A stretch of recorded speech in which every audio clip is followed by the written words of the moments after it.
تنزيل من رب العالمين.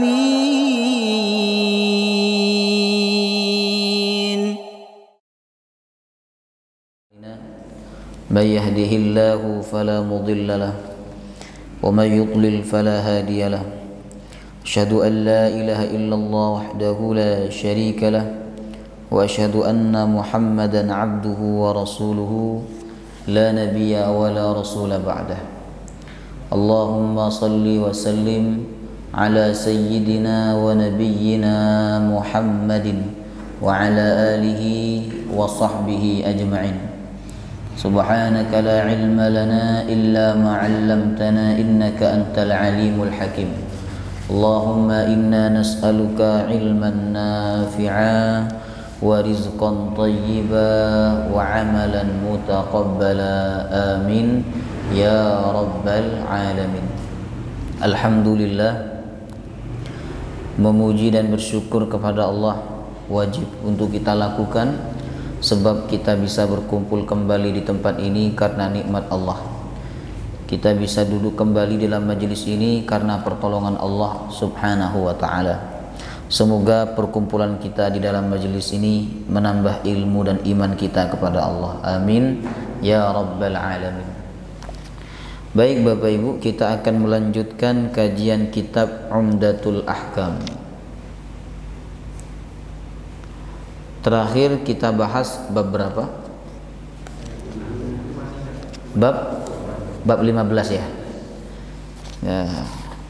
Jadi bulan kemarin kita membahas dan mengambil pelajaran dari bab 15 tentang kewajiban tumakninah. Kewajiban tumakninah di dalam ruku terutama dan di dalam sujud. Sebenarnya dalam mazhab Syafi'i, Bapak Ibu, yang wajib tumakninah itu tidak hanya ruku dan sujud, ya. Tapi i'tidal wajib tumakninah. Kemudian duduk di antara dua sujud juga wajib tumakninah. Tahiyat akhir juga wajib tumakninah, jemaah rahimakumullah. Tapi dalam hadis ini yang disebutkan tumakninahnya hanya dua. Makanya ada sebagian ulama seperti Imam Hanafi mengatakan bahwa yang wajib tumakninah itu hanya dua gerakan, ruku dan sujud. Sebab yang mana manusia susah tumakninah adalah ruku dan sujud. Karena dari gerakan sholat yang menurut kebanyakan orang yang paling susah itu adalah ruku dan sujud, ya.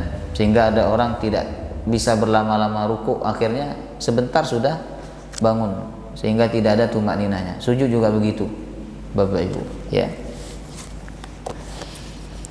Kita mempelajari bab 15 ini bahwa ada seorang sahabat, Nabi meminta dia mengulang sholatnya sampai 3 kali. Ya, sholat pertama disuruh ulang oleh Nabi. Sholat lagi disuruh ulang lagi.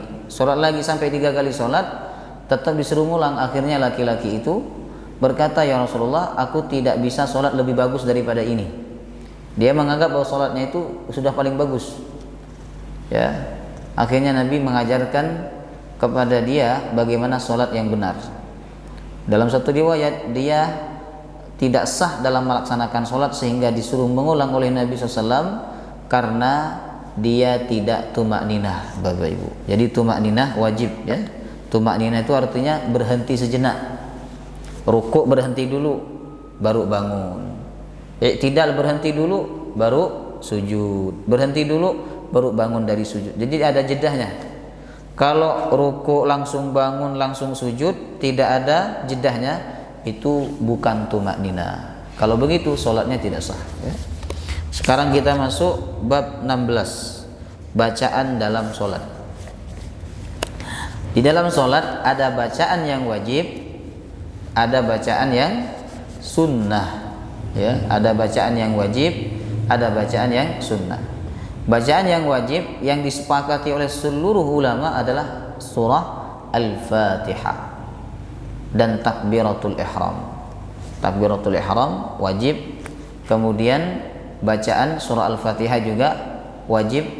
Kalau dalam mazhab Syafi'i, Bapak Ibu, yang wajib itu 4. Pertama takbiratul ihram, yang kedua Al-Fatihah, yang ketiga tasyahud, salawat kepada Nabi di tasyahud akhir, dan yang keempat adalah ucapan salam yang pertama, Assalamualaikum warahmatullah. 4 itu yang wajib dibaca di dalam salat dalam mazhab Syafi'i, ya. Baik. Kita masuk hadis 102, ya.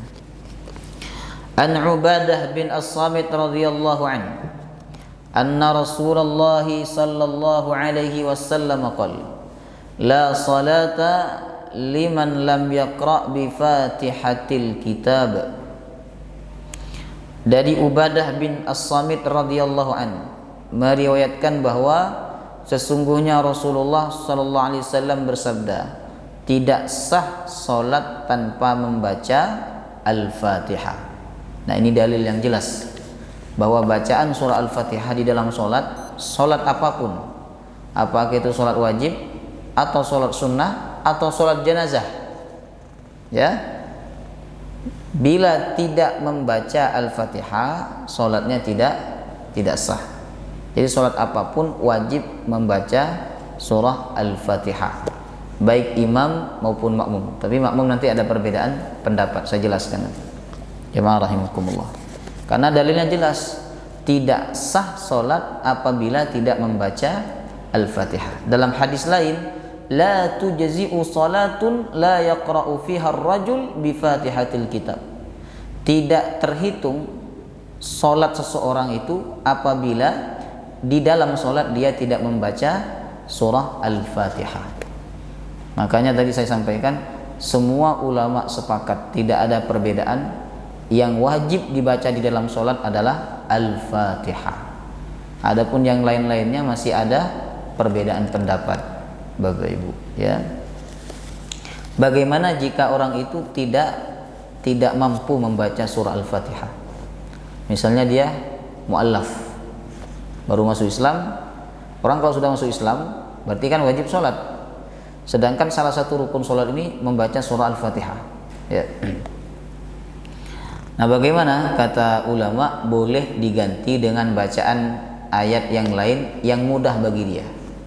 Misalnya dia hafalnya surah Yasin, Yasin wal Qur'anil Hakim, cuman hafal 2 ayat saja atau 3, innaka laminal mursalin, maka bacaan Al-Fatihahnya diganti dengan surah Yasin. Setelah itu ruku, cukup, Bapak Ibu.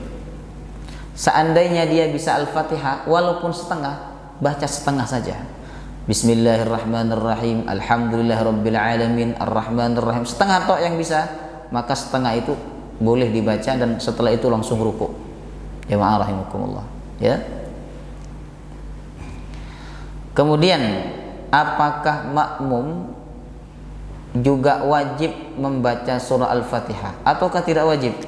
Dalam hal ini ada 3 pendapat yang perlu panjenengan perhatikan dan diingat-ingat, ya. Pertama, mazhab Hanafi dan mazhab Hambali, Bapak Ibu, makmum tidak wajib membaca surah Al-Fatihah, nggak wajib, secara mutlak tidak wajib.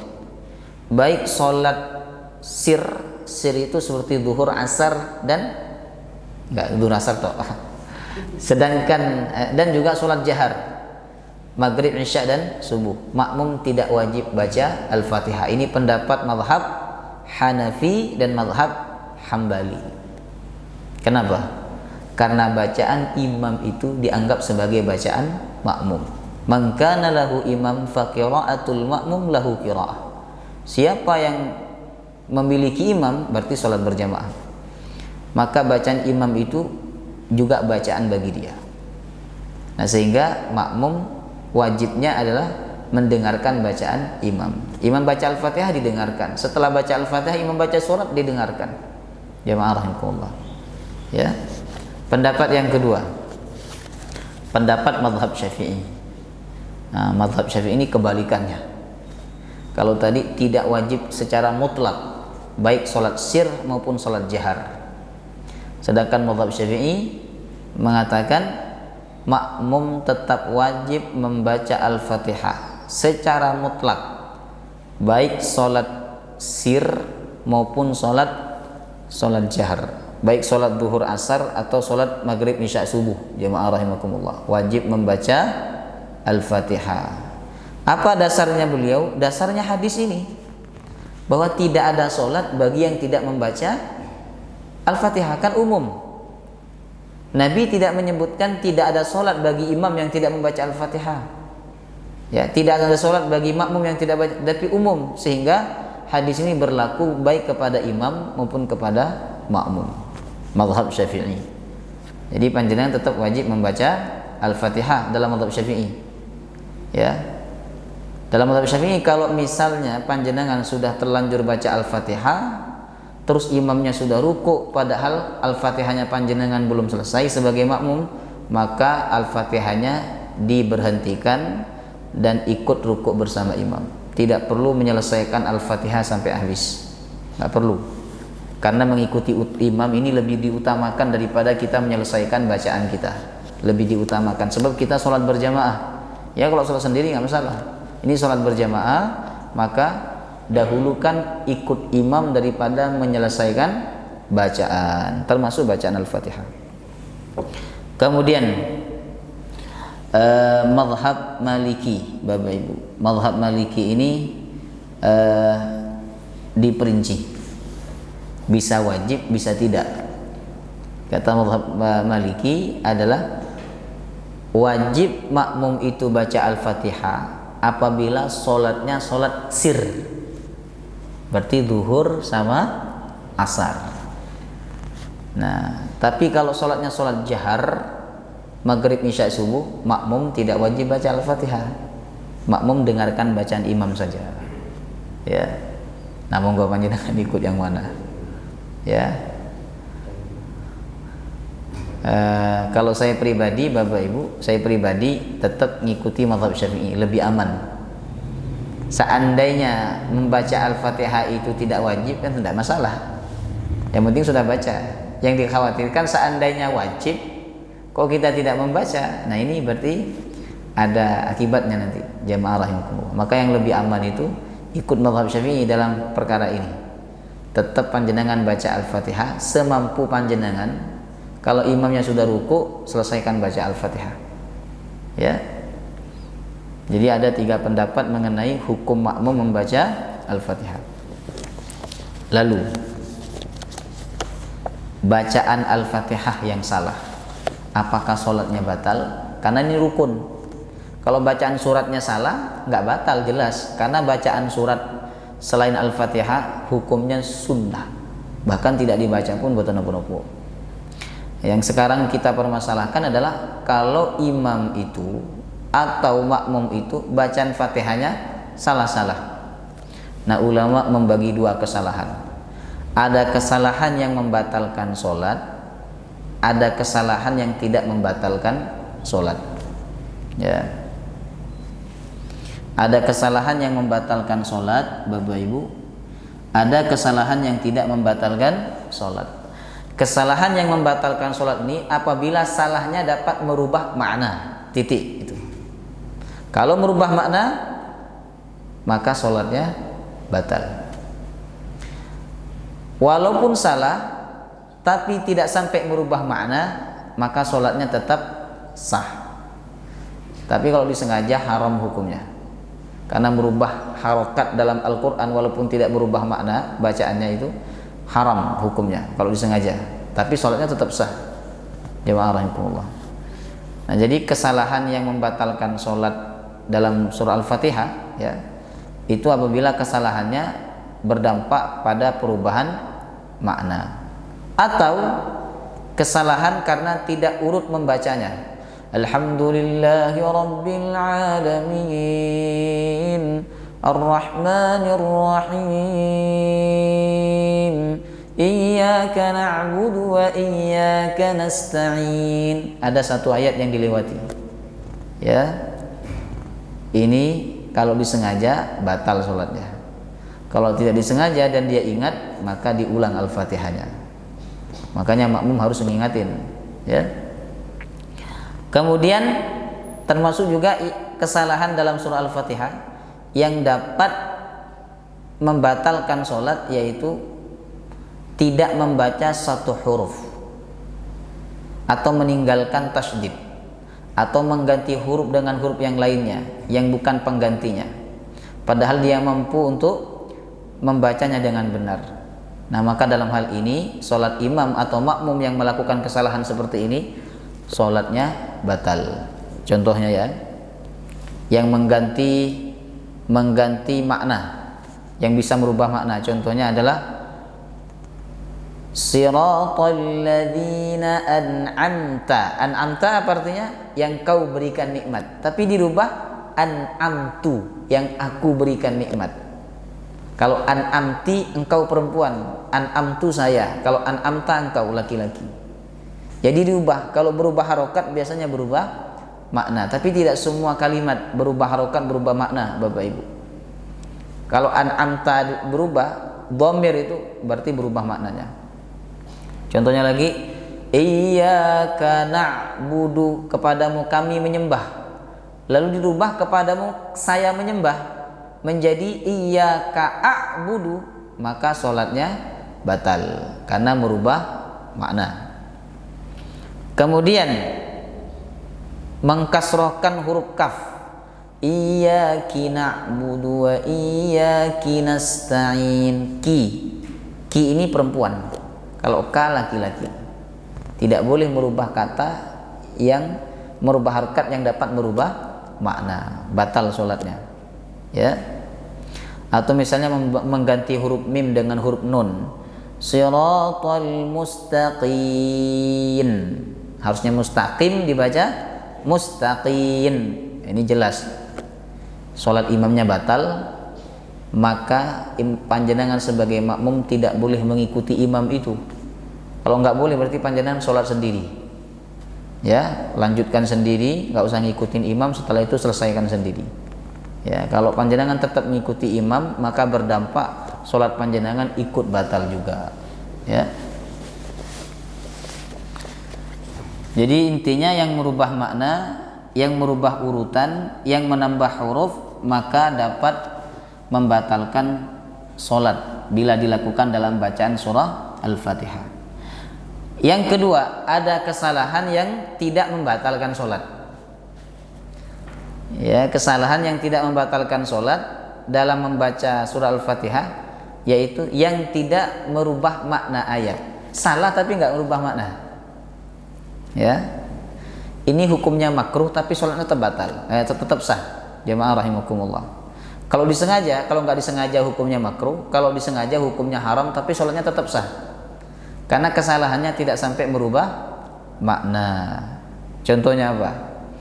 Contoh merubah harokat di akhir ayat, alhamdulillahi rabbil alamin. Itu kan aslinya alamina ya tak? Lalu dirubah alaminu atau alamini. Ini tetap sah sholatnya karena perubahan itu tidak merubah makna. Kesalahan itu tidak merubah makna. Atau biasanya orang salah begini, maliki yaumiddin iyyaka na'budu, disambung-sambung, maliki yaumiddin iyyaka na'budu, atau maliki yaumiddin iyyaka na'budu. Ni berubah menjadi na atau nu, itu enggak berubah makna, jadi tetap sah sholatnya. Atau misalnya ihdinas siratal mustaqim, sirata kan mustaqimah, tapi dibaca ihdinas siratal mustaqim siratal ladzi. Nah, sah apa badan? Tetap sah karena si mustaqimah, mustaqimu, mustaqimi maknanya sama. Biasanya kalau yang berubah itu ujung kata, maknanya nggak berubah, kecuali tadi dhamir ya, an'amta, an'amti, an'amtu. Nah ini nggak boleh karena maknanya berubah, Bapak Ibu. Bisa dipahami ya? Contoh lagi, alhamdulillah rabbil alamin, Hi Rabbil dibaca harabbal. Nah, itu tidak merubah makna, maka tetap sah sholatnya. Tapi kalau disengaja, hukumnya haram karena dianggap merubah huruf-huruf atau harakat Al-Quran, ya. Termasuk dalam hal ini kesalahan panjang pendek, kata Imam Nawawi, itu tidak sampai membatalkan sholat. Ya, misalnya imamnya baca Iyyaka na'budu wa iyyaka nasta'in. Enak didengarkan itu ya. Tapi salah. Tapi dalam pendapat Imam Nawawi tidak membatalkan. Jangan khawatir. Pokoknya kalau sholat panjenengan di belakang imam yang bacaan Fatihahnya kurang benar, selama tidak merubah makna, tidak masalah. Ya. Misalnya Bismillahirrahmanirrahim. Yang panjang terlalu panjang, yang pendek dipanjangkan, selama tidak merubah makna tidak masalah. Contohnya apa ya? Alhamdulillahi rabbil alamin. Hi-nya dipanjangin. Ya. Tidak masalah, Bapak Ibu. Ya. Itu tetap sah sholatnya. Jangan ragu-ragu panjenengan kalau imam bermakmum kepada imam yang bacaan Fatihahnya kurang benar panjang pendeknya, ya, tetap sah karena tidak berubah makna, ya. Bisa dipahami? Alhamdulillah. Kita lanjut hadis berikutnya. Hadis 103. Abu Qatadah Al-Ansari radhiyallahu an mengatakan, Rasulullah sallallahu alaihi wasallam pernah membaca Al-Fatihah dan 2 surat dalam 2 rakaat pertama sholat duhur. Sholat duhur itu sir atau jahar? Sir. Tapi di sini ceritanya sahabat, Rasulullah pernah membaca Al-Fatihah dan 2 surat dalam 2 rakaat pertama sholat duhur. Berarti sahabat mendengar, ya. Beliau memanjangkan bacaan pada rakaat pertama dan memendekkan bacaan pada rakaat kedua. Pada rakaat yang lain beliau membaca Al-Fatihah saja. Pada sholat subuh beliau memanjangkan bacaan pada rakaat pertama dan memendekkan bacaan pada rakaat kedua. Nah, hadis ini ada 3 pelajaran. Yang pertama, disunnahkan membaca surah yang lain setelah membaca surah Al-Fatihah pada rakaat pertama dan rakaat kedua, sunnah. Baik sholat sir maupun sholat jahar, sunnah Bapak Ibu. Jangan sampai kita mencukupkan diri dengan Al-Fatihah saja, tapi sempurnakan dengan menambah surah yang lain. Jamaah rahimakumullah. Itu pelajaran dari hadis ini. Yang kedua, apa hikmahnya? Kenapa rakaat pertama dan kedua aja yang ada suratnya? Rakaat ketiga keempat tidak ada. Hikmahnya apa? Ada 2 kata ulama. Karena pada umumnya orang itu 2 rakaat yang pertama umumnya orang-orang semangat sholatnya, masih semangat kan, masih awal-awal, makanya ada tambahan surat setelah Al-Fatihah. Tapi rakaat kedua dan ketiga dan keempat, rakaat ketiga dan keempat itu enggak ada tambahan suratnya selain Al-Fatihah, ya. Karena mungkin orang sudah mulai capek, ya, sudah mulai hilang konsentrasinya, jemaah rahimakumullah, ya. Itu hikmah yang pertama. Yang kedua, hikmahnya supaya orang-orang yang terlambat bisa mendapati sholat di rakaat pertama bersama imam. Kalau imamnya habis Al-Fatihah langsung ruku, Bapak Ibu, di rakaat pertama, tentu banyak makmum yang tidak bisa ngikuti rakaat pertama imam. Maka ada hikmahnya, rakaat pertama ada suratnya, rakaat kedua ada suratnya, supaya makmum yang telat-telat itu bisa tetap mengikuti imam di rakaat pertama, ya. Kemudian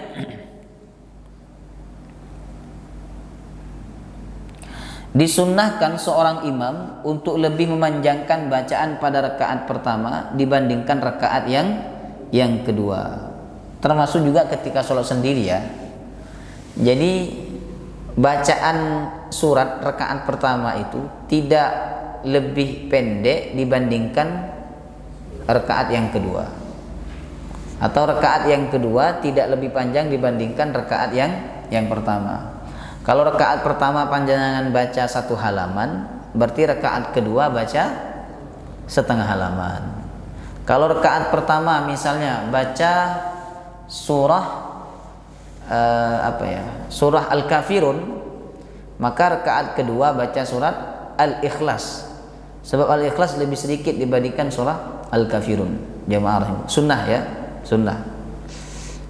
Rakaat yang pertama. Termasuk juga ketika sholat sendiri. Tapi orang kalau nggak ngaji, kadang nggak diterapkan sunnah ini. Rakaat pertama bacanya apa? Al-Kautsar. Rakaat kedua Al-Kafirun.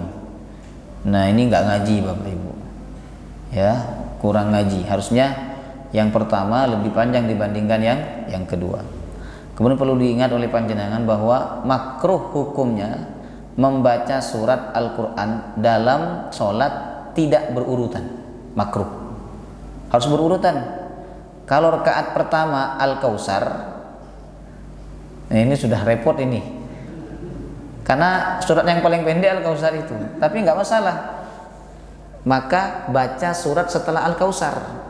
Setelah Al-Kautsar Al-Kafirun, idza jaa nasrullah, tabbat yada abi lahabi wa tab, Al-Ikhlas, Al-Falaq dan An-Nas. Terkadang ada orang ini rakaat pertama An-Nas, rakaat kedua Al-Lahab. Hukumnya makruh, karena yang pertama di ujung, yang kedua di depan. Harusnya dari depan ke belakang, Bapak Ibu ya.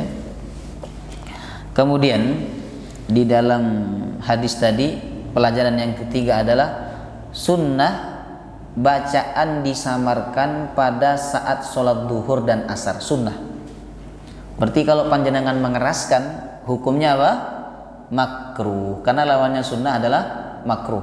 Misalnya sholat duhur, Bismillahirrahmanirrahim, Alhamdulillahi Rabbil Alamin. Makruh. Ya, sunnahnya disamarkan. Baik sholat sendiri maupun sholat berjamaah menjadi imam. Tetapi kata ulama, boleh dikeraskan bacaan Al-Fatihahnya atau bacaan surahnya apabila bertujuan mengajari makmum, boleh. Sebagaimana hadis tadi, kan sahabat mengatakan Rasulullah pernah membaca Al-Fatihah dan 2 surat dalam 2 rakaat pertama sholat duhur. Kok tahu dia? Bukankah bacaannya sir? Berarti dalam kesempatan ini Rasulullah sedikit mengeraskan. Tujuannya apa? Untuk mengabarkan kepada para sahabatnya bahwa walaupun sholat duhur, sholat sir, tetap sunnah baca surat. Ya, begitu Bapak Ibu. Tetap sunnah baca surat. Kemudian kita lanjut, hadis yang ketiga, 104. Jubair bin Mut'im radhiyallahu an mengatakan, aku mendengar Nabi sallallahu alaihi wasallam membaca surah At-Tur ketika sholat maghrib. Wah, tawatur. Ini sholat maghrib ya, membaca surah At-Tur ketika sholat maghrib. At-Tur itu sekitar 1 lembar setengah, 1 lembar setengah halaman, kemudian 1 lembar ya, setengah halaman sebelah kanan, yang 1 lembar sebelah kirinya. Panjang nggak itu? Panjang kan? Nah ini dalil bahwa yang seharusnya bacaan pendek tapi boleh sesekali imam itu menggunakan bacaan yang panjang. Kan maghrib harusnya pendek Bapak Ibu, sunnahnya maghrib itu bacaannya pendek, tapi sesekali boleh dengan bacaan yang panjang, boleh ya. Kalau bacaan pendek terus, khawatir sahabat mengira bahwa bacaan pendek dalam sholat maghrib itu hukumnya wajib. Makanya sesekali Nabi memanjangkan supaya bacaan pendek dalam sholat maghrib itu tidak dianggap wajib. Tapi sunnahnya, afdolnya bacaan yang pendek-pendek, Ad-Duha, kemudian Al-Falaq, An-Nas, yang pendek-pendek. Jamaah rahimakumullah. Ya. Kemudian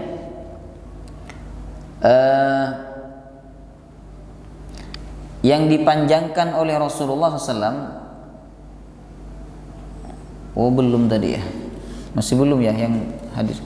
Pada 2 rakaat yang lain beliau membaca Al-Fatihah. Pada sholat subuh hadis 103, pada sholat subuh beliau memanjangkan bacaan pada rakaat pertama dan memendekkan bacaan pada rakaat yang kedua. Jadi sholat subuh sunnah menggunakan surat yang panjang-panjang.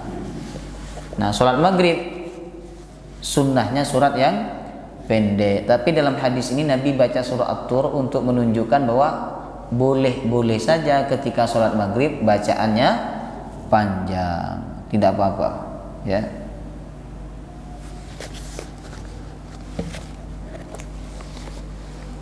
Kenapa sholat maghrib ini bacaannya diutamakan pendek?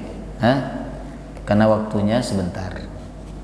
Kalau dalam mazhab Syafi'i itu waktu maghrib ini sebentar, Bapak Ibu, dalam mazhab Syafi'i ya, sangat sebentar. Jadi misalnya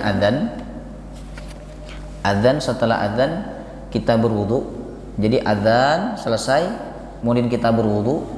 Setelah berwudu sholat sunnah qabliyah maghrib 2 rakaat. Setelah itu sholat maghrib dengan bacaan yang sedang. Setelah sholat maghrib zikir sampai selesai. Setelah zikir sholat sunnah 2 rakaat. Setelah selesai dianggap sudah habis waktu maghrib dalam mazhab Syafi'i, ya. Jadi agak cepat, ya, cepat. Jadi makanya dalam mazhab Syafi'i itu kalau habis adzan maghrib biasanya langsung qomat, jamaah rahimakumullah, ya. Tapi mayoritas ulama mengatakan waktu maghrib itu setelah terbenamnya matahari sampai hilangnya mega merah. Artinya sampai masuk waktu Isya. Kalau mazhab Syafi'i agak ketat menurut saya waktu sholat itu. Jadi setelah selesai sholat ba'diyah maghrib 2 rakaat, dalam mazhab Syafi'i waktu maghrib dianggap habis. Tapi waktu Isya belum sampai. Berarti itu waktu yang kosong. Di mana waktu yang kosong itu dilarang sholat, Bapak Ibu. Ya, itu dalam mazhab Syafi'i. Jadi ada waktu yang kosong di mana waktu itu bukan waktu sholat. Itu pendapat mazhab Syafi'i. Jumhur ulama kita ikuti jumhur ulama saja, ya. Masuk waktu Isya berarti sudah habis waktu maghrib, ya. Kemudian hadis yang keempat, hadis yang ke 105, Al-Barra bin Azib radhiyallahu anhu meriwayatkan bahwa ketika Nabi sallallahu alaihi wasallam berada dalam satu perjalanan, beliau mengerjakan sholat Isya yang akhir dan membaca wattini wazaitun dalam salah satu rakaatnya. Aku belum pernah mendengar seorang pun yang memiliki suara atau bacaan yang lebih indah daripada beliau sallallahu alaihi wasallam.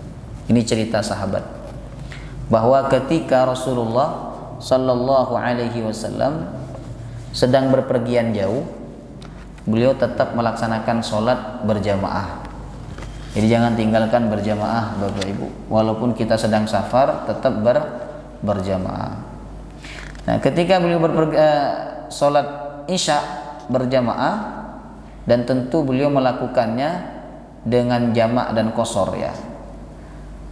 Sholat Isya-nya dilakukan 2 rakaat saja. Maka di salah satu 2 rakaat itu beliau membaca surah At-Tin. At-Tin pendek apa panjang? Pendek. Wattini wazzaitun wa turi sinin. Pendek itu. Jemaah rahimahullah, cuma 3 baris saja. Pendek, ya. Nah, ini dalil petunjuk bahwa ketika safar lalu kita melaksanakan sholat berjamaah, hendaknya imam itu meringankan bacaan sholatnya. Walaupun sebenarnya sholat Isya ini sunnahnya panjang atau pendek? Panjang. Isya ini sunnahnya panjang, Bapak Ibu. Tapi kalau lagi safar, pakai yang surat-surat pendek aja. Misalnya panjenengan lagi di bandara, sholat maghrib di bandara, atau sholat Isya di bandara, dan panjenengan jadi imam, baca surah yang pendek, ya. Apalagi orang ngejar penerbangan, ya. Sebenarnya di bandara orang nggak capek, jemaah, karena cuman duduk aja di pesawat, ya kan. Cuman orang ngejar penerbangan, ya. Kemudian yang kedua, disunnahkan untuk memperbagus suara ketika membaca surah dalam sholat, karena hal itu dapat membangkitkan semangat dan kekhusyuan.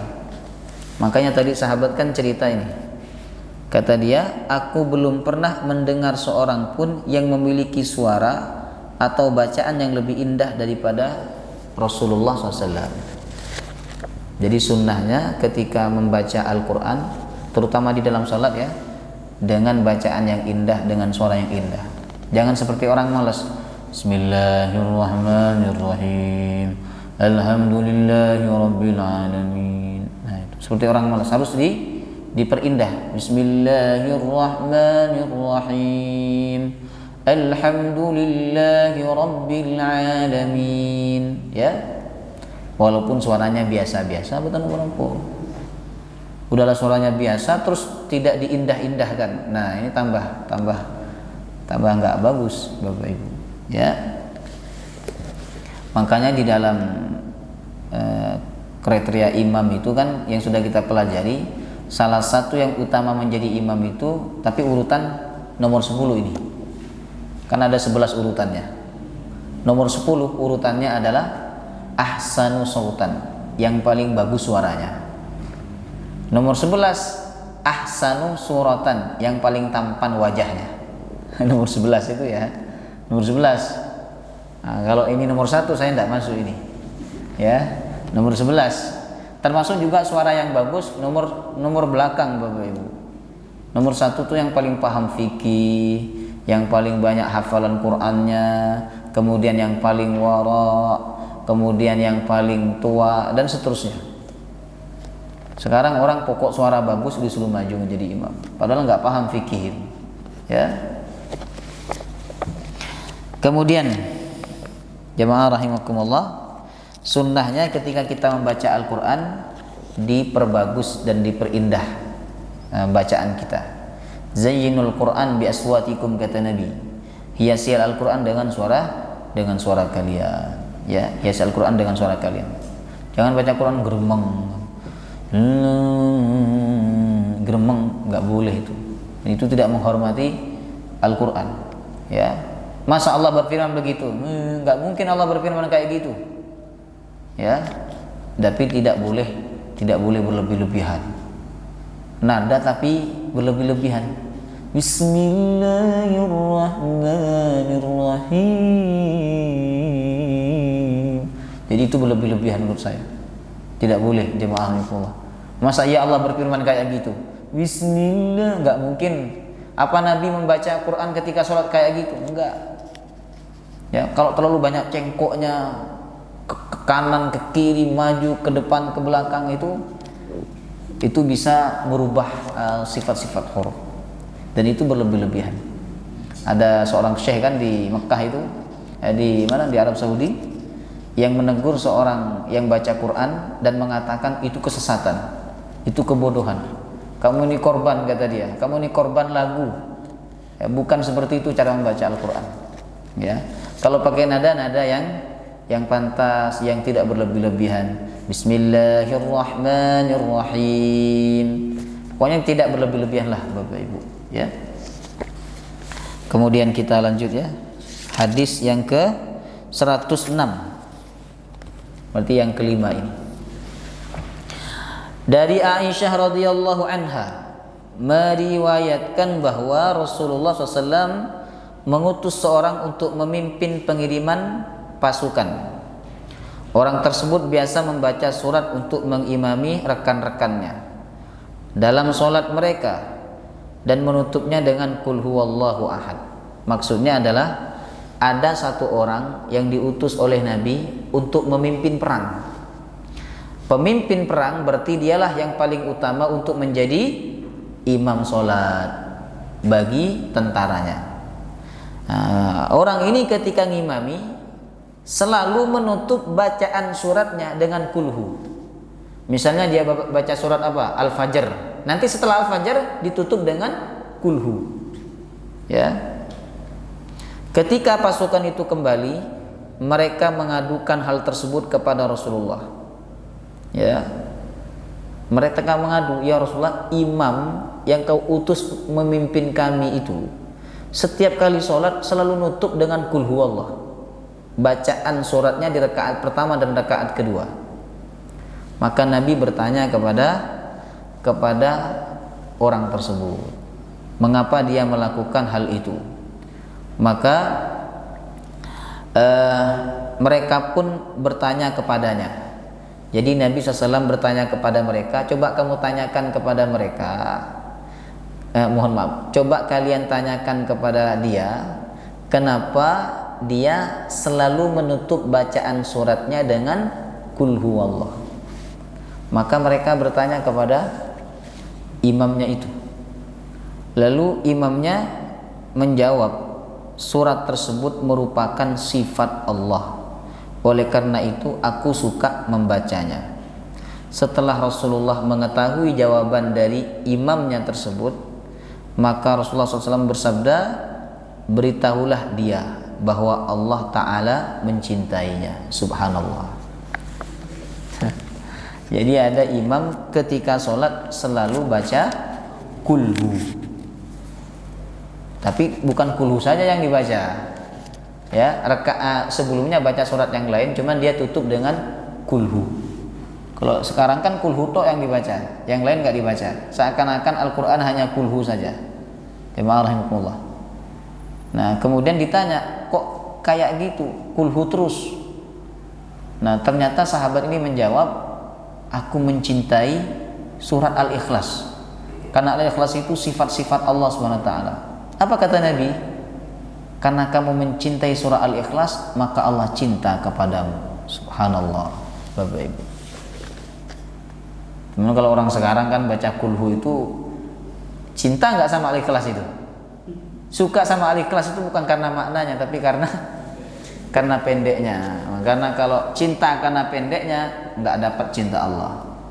Yang dapat cinta Allah itu kalau cinta karena maknanya. Sebab kul huwallah ini bicara tentang Allah semua dari awal sampai akhir. Tidak ada pembicaraan manusia. Makanya disebut al-ikhlas. Ikhlas artinya murni. Murni hanya tentang Allah Subhanahu wa taala. Bapak Ibu. Ya. Kemudian yang terakhir kita selesaikan, yaitu hadis 107. Jabir radhiyallahu an. Nah, tadi yang 106 pelajarannya adalah boleh membaca dua surat yang berbeda di dalam sholat, boleh. Misalnya panjenengan baca Al-Fatihah, habis baca Al-Fatihah baca Al-Ikhlas, habis baca Al-Ikhlas baca Al-Falaq, boleh. Tidak harus satu sholat satu surat, tidak. Tapi boleh dengan dua surat, tiga surat boleh. Ya.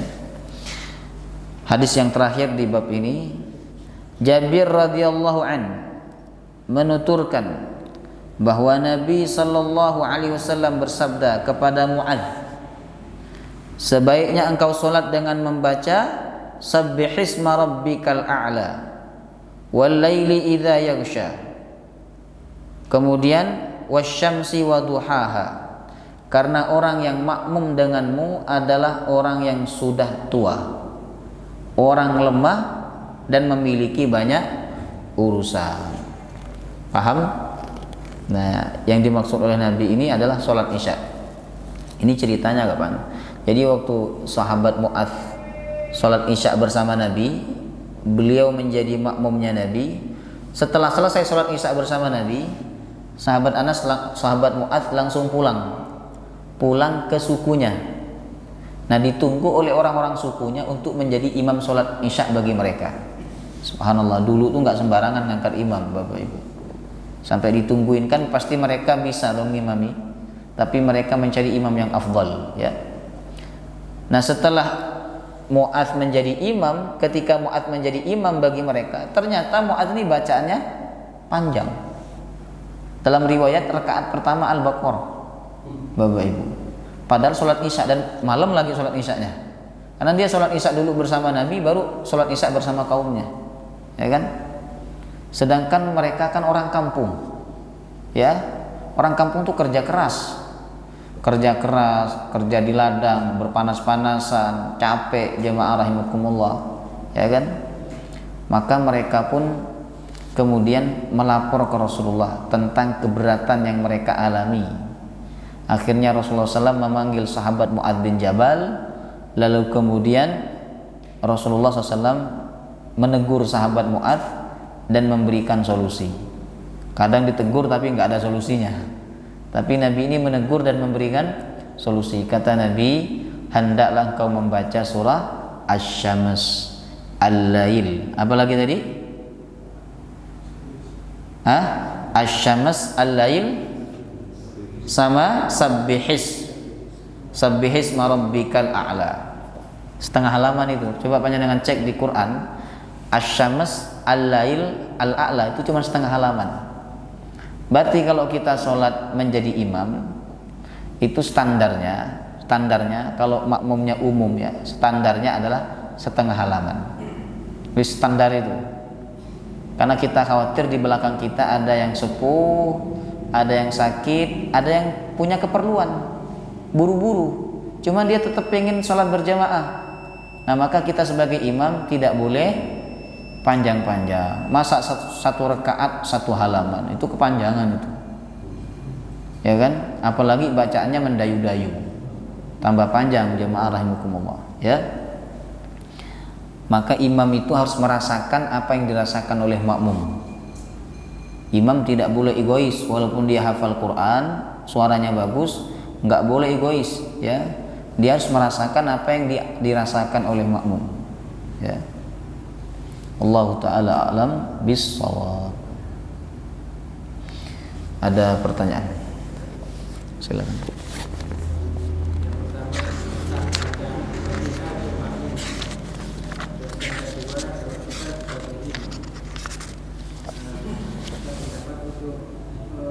Setelah amin itu memberi jeda waktu, memberi kesempatan membaca Al-Fatihah, itu kemudian gimana? Oh ya. Baik. Al-Fatihah bagi makmum, seandainya ngikuti mazhab Syafi'i kan wajib tadi ya.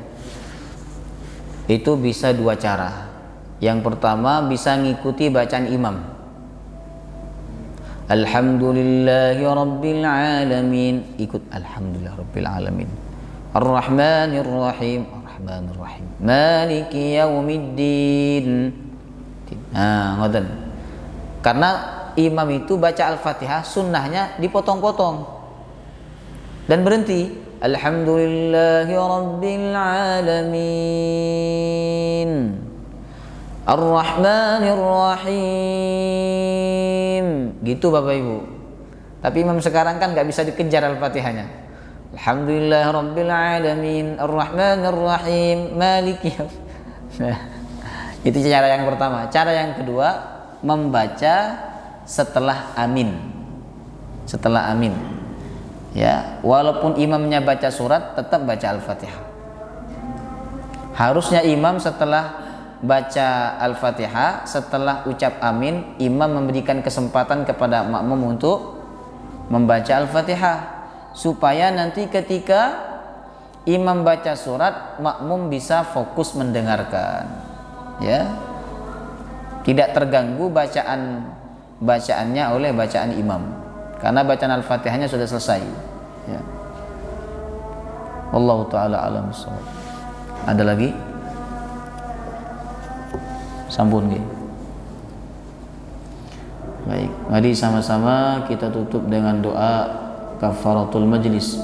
Subhanakallahumma wa bihamdika asyhadu an la ilaha illa anta astaghfiruka wa atubu ilaik. Assalamualaikum warahmatullahi wabarakatuh.